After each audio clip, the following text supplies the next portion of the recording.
തെറ്റിയാൽ ആനയും വീഴും. ഒറ്റയടിക്ക് രാജീവ് ചന്ദ്രശേഖരൻ എന്ന ബിജെപിയുടെ സംസ്ഥാന അധ്യക്ഷൻ വീണിരിക്കുകയാണ്. ആ അടി അടിച്ചിരിക്കുന്നതോ പത്മജ വേണുഗോപാലുമാണ്. ഇതോടെ പത്മജയുടെ കാര്യത്തിലും ഒരു തീരുമാനമായി എന്ന് പറയേണ്ടിയും വരും.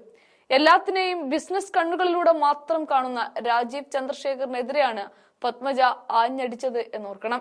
ഇവിടെ ബിജെപിയിലേക്ക് പോയി എന്നല്ലാതെ യാതൊരു സ്ഥാനമാനങ്ങളും ഇല്ലാതിരിക്കുന്ന ഒരാളാണ് പത്മജ വേണുഗോപാൽ.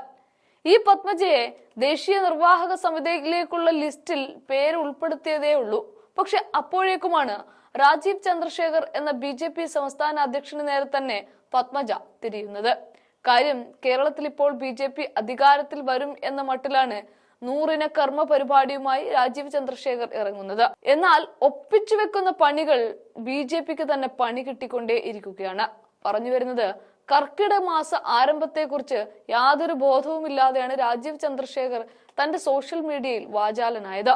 ഹാപ്പി രാമായണ എന്ന് പറഞ്ഞുകൊണ്ട് ജൂലൈ 16 തന്നെ കർക്കിടക ആരംഭത്തെക്കുറിച്ച് തന്റെ സോഷ്യൽ മീഡിയയിൽ കുറിപ്പിട്ടു. പക്ഷെ ജൂലൈ 17 യഥാർത്ഥത്തിൽ രാമായണ മാസ ആരംഭം.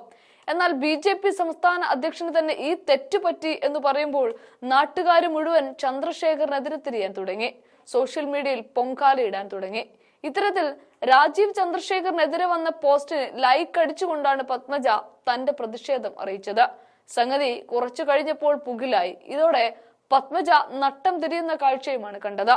ഞാൻ മനഃപൂർവ്വം ലൈക്ക് അടിച്ചതല്ല, അറിയാതെ പറ്റിപ്പോയതാണ്, ഒരു സുഹൃത്ത് പറഞ്ഞപ്പോഴാണ് കാര്യം അറിഞ്ഞത് തുടങ്ങി ന്യായീകരണത്തിന്റെ ഒരു നീണ്ട നിര തന്നെ അടിച്ചു. പക്ഷേ കാര്യമൊന്നും ഉണ്ടായില്ല എന്ന് പറയേണ്ടി വരും. അടിച്ച ലൈക്കിന്റെ സ്ക്രീൻഷോട്ടുകൾ പറന്നു നടക്കുകയാണ്. ഇതോടെ രാജീവ് ചന്ദ്രശേഖറിനെതിരെയാണ് പത്മജ എന്ന രൂപത്തിൽ വാർത്തകളും വന്നു തുടങ്ങിയിരിക്കുകയാണ്.